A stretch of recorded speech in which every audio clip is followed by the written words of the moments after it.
Hello and welcome to all our listeners.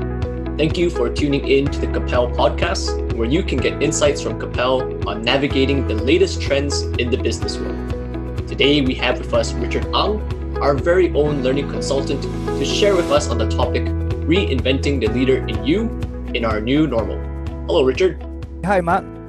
Richard, thank you so much for being with us. We know that the COVID-19 pandemic really has brought many challenges, but also opportunities for leaders to assess their leadership styles and to grow more effective in these new norms. So where do you think leaders are currently in terms of how they're faring, how ready they are, and how exactly they've been performing given all these new changes that COVID has brought about? I think that's a great question for all of us. COVID-19 came suddenly. Here in Singapore, we just got the news in the middle of January. And by April, we are in circuit breaker. Yep. And that took everyone by surprise, including the leaders, the frontline managers, the supervisors, etc. For the first time, they have to now work with their employees who are working from home because of COVID-19. Yes. And that poses a real challenge because many of us are really not prepared, not trained to do that kind of remote virtual team building or team managing. And so I see that we do have a long way to go. But having said that, a lot of leaders today have adjusted and have adapted well to this new climate as well. Thanks, Richard. And you mentioned that working from home really is part and parcel of this new normal. And perhaps for some leaders, they may be thinking that, what's the big deal? My employees used to work in the office, now they work at home. Really, what are some of the changes, some of the implications and the impact on our employees that leaders would do well to be aware of? That's an interesting question as well, because for many of us, managing people on site tends to be where I can see you face to face, I can interact with you, and there's really not so much of a necessity to really interact with you all the time. However, now with the work from home environment, we notice that employees now are on their own. Individually, they are isolated even from their colleagues, not just from their leaders, not just from their supervisors, their managers, but from one another. And that presents a totally different environment. And some of those things that leaders do well when we are together on site may need to literally refine as we learn how to work with our colleagues that are now working from home. Yeah, it's a great point, Richard, and perhaps we can dig a little bit deeper on that because even in an office environment, sometimes what you see is, a boss or an employee, or maybe even employee to employee, we just say, "Hey, how you doing?" Yep. And you say, "Well, I'm doing okay," and then both parties kind of go their way. Yeah, you do that all the time, right? Yeah, if I pass you by, I say, "Hey, want to have a cup of coffee?" And then we'll just go and have a cup of coffee. I don't remember the last time you got me a coffee. Kidding. Right? But now that you want to translate that kind of practice onto a remote working arrangement, what are some practical tips you have for, whether it's boss to employee or even employee to employee to keep those kind of bonds strong? One of those challenges that we'll face is that leaders need to shift the way that they are thinking about how they will lead their teams. Right now, people are working virtually. So your only connection is really a virtual platform, whether it is Zoom or Webex or Teams meeting, etc. It is, in a sense, even though there's face-to-face, it is so unreal. That connectivity of being real is not there. And one of those challenges is this. Before this, you probably don't know about my family. Even as colleagues, you won't know how many people are in my family. You won't know whether I have a multi-generational family here with my parents or with my children. You won't know whether I am living alone and therefore with working from home, I'm even more isolated than ever before.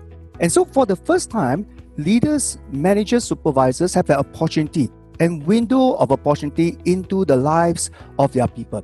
I wonder whether we can build a better relationship even during this period. Can we have a better understanding of where our staff are in their home situation and not assume that it is business as usual? People are working alone or they are working without the necessary resources as in the office, your equipment like printers or Wi-Fi or the data that you need, etc. and people are struggling to connect to get their job done. I wonder whether as leaders and managers, we understand those individual challenges, as I mentioned, because each work from home context is different and unique to that staff. Would you agree? Definitely. I think that's a great insight you've helped us uncover, Richard, which is really being able to understand that, once work enters a work from home environment, there are a lot of these other factors which previously may have been very invisible or perhaps not had as much of an influence on the worker as they do now. Yeah. And I think, Richard, one thought that many leaders have is that they want to engage the staff, they want to value them, they want to get this information and, if you will, data on how the worker is doing. Mention things about, say, their family situation, etc. But because we are also dealing with a home environment, I think some leaders struggle with that balance. How does one continue to engage staff consistently, maybe even more intentionally, to get this information without being overbearing? Because, there's also this balance where you don't want to be overly intrusive, especially given that many are working in their homes. Yeah. It's not always a discreetly professional setting per se. So I think leaders are really struggling with that balance. Any thoughts or insights on that, Richard? I think the challenge for all of us leaders would be this. We still need to get a job done. Yes. COVID or not. There's still work performance. There's still the tasks. There's still activities. We have customers to satisfy. We have things to do. Now, balancing those needs of the organization versus the needs of our staff who are working alone, isolated. I was reading an article by this National University Health System Mind Science Center. They did a survey and they found that working from home people are more stressed than our frontliners, like the healthcare workers. Wow. Yeah, 6 out of 10 compared to 5 out of 10 for our frontliners. And so that stress is very real. I'm thinking aloud.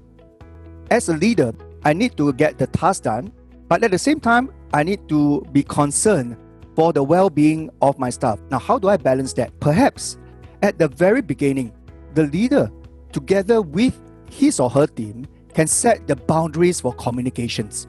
Establish a SOP where everybody understood how we are going to connect with one another, because now connection is all in terms of online connection or using your mobile phone or email, etc. We can work out what are some channels of communication that is available to that particular staff, what type of media of communication, whether it's a WhatsApp, a phone call, or they prefer an email, given their family circumstances. At what time would they prefer to acknowledge the request, etc.? Now, I'm talking about a normal business requirement. Of course, the SOP will probably cover if a staff have an urgent request, if the bosses have an urgent request, etc. How do we handle that? So, for a basic setup of connectivity, I would say communication channels, frequency, type, day and time, etc. of communication should be clearly spelled out. Otherwise, in the workplace, we can call a meeting on Friday after 6 p.m. Okay? But I don't think we want to do that online because people have families to take care of. I know of a mother who struggled with the 2 young kids, 5 and 6 years old, just before phase 2 started. And she has to do her work and at the same time has to take care of 2 very inquisitive, very curious kids who are just wondering, why is mommy locking herself up in the room? They are wondering why they are with their helper when their parents are at home. It is really challenging, even for parents like this. Even for me as a trainer, sometimes I take a class and I have one young father, and while he is attending the course, his child just came up to him because he just wanted to sit on his dad's lap.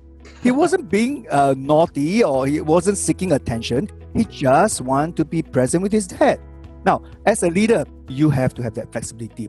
Sure. Can you accept that, at some point in that online meeting, suddenly your staff have to be called away to meet a family needs, etc.? Are you prepared to be flexible in all that? Yeah, so I guess that takes a lot of fine-tuning for our leaders.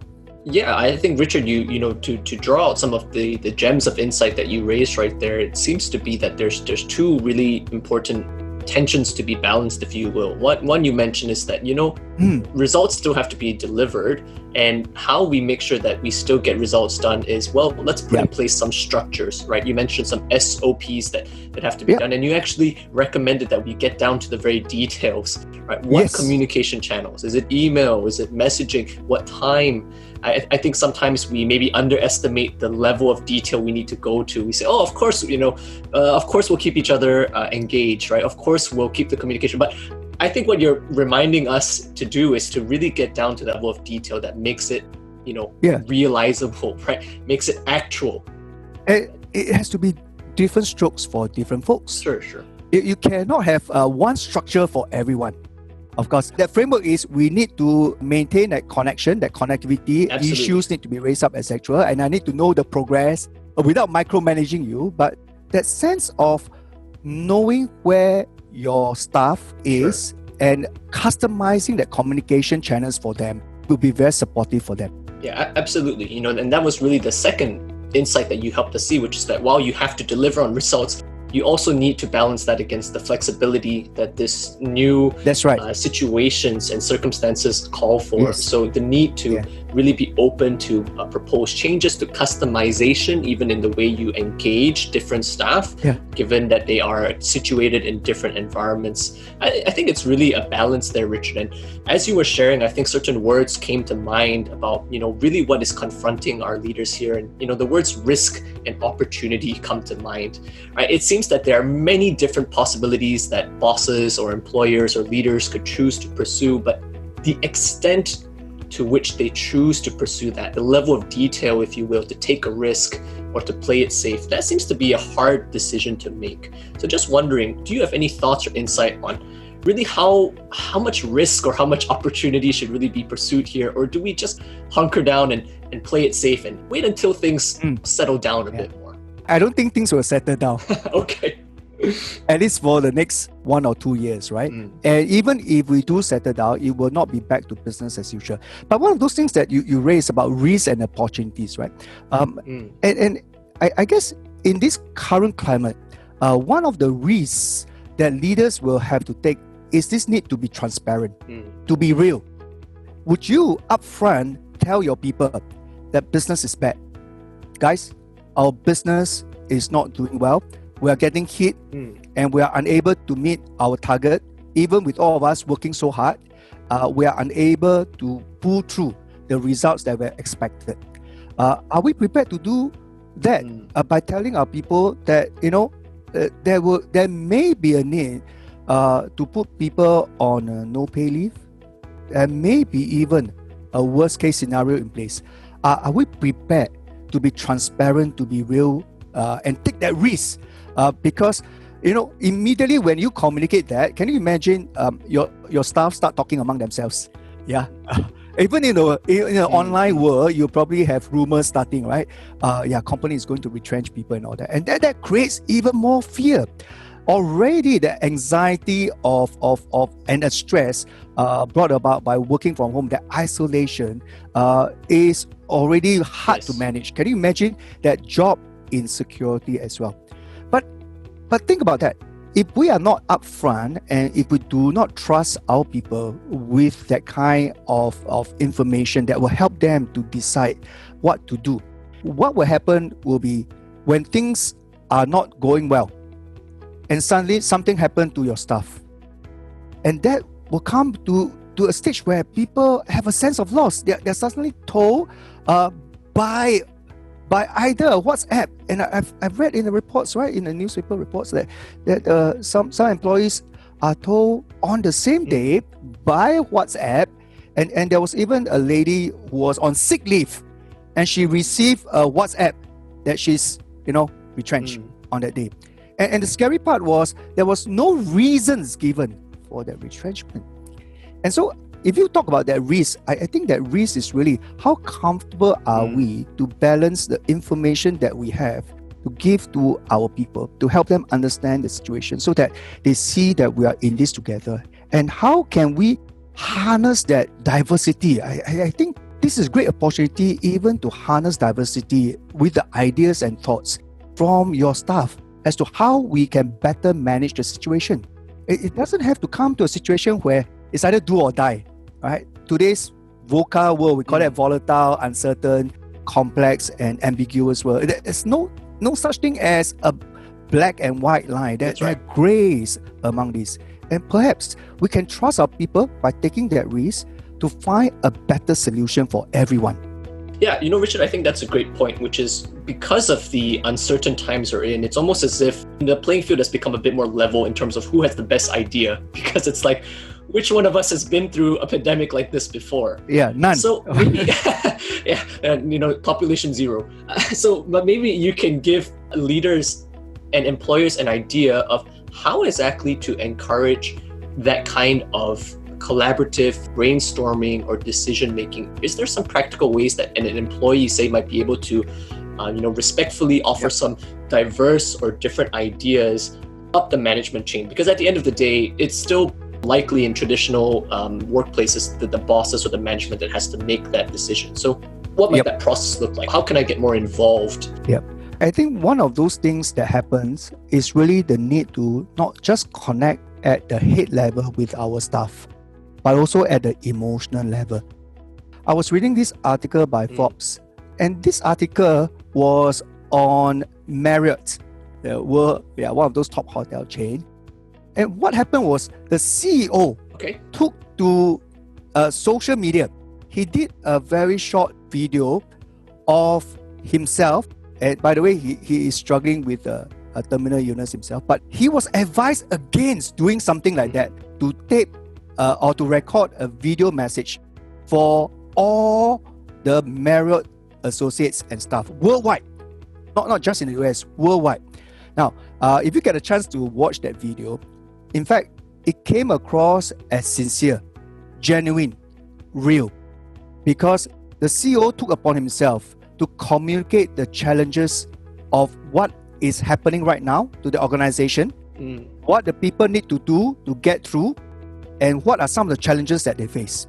But one of those things that I thought was very powerful was this. He gave, at the end of that message, a sense of hope for the people. And I think that's something that a leader must be able to do. It's not just all about the task. It's not just about getting the job done. Yes, the job still needs to get done. But how can a leader in this crisis right now connect with the people emotionally as well? Because this is an emotional experience. It's stress. It's a change that we all are grappling with. And there's so much things going on. And I feel that leaders like Marriott CEO did a great job. And here in Singapore, I can think about our own Singapore government, how they connect with the people with genuineness, with sincerity, and taking the risk to share what is going on even in the economy. And so transparency, the ability to connect empathetically and to be flexible at this stage in our so-called crisis right now will be something that will see the leader through. And I believe this, that when we connect with our people, when COVID-19 will go away, the people will remember that when I most needed it, my leaders were there. They cared, and they demonstrated their care. Yeah, thank you very much for that, Richard. Thank you, Mark. We're going to close our time here very shortly because that's about the time we have. But I think on that note that you mentioned, it's very much in line with what you said. There's a lot of change and a lot of emotion and stress that has to be handled. But I think leaders, when they inspire hope by being transparent, by being open, by continuing to engage their staff, even amidst all the trials, really does inspire a certain confidence and show staff that even through the difficulty of it all, the organization and their leaders are standing by them. So thank you very much, Richard, for all your insights on really, reinventing the leader in you in light of our new norms. Thank you to all of our listeners. We really appreciate your time here with us. Again, this has been the Capelle Podcast, so do look out for us on our next cast, which will be about boosting your emotional intelligence in this digital age. We'll see you next time on the Capelle Podcast. Bye-bye.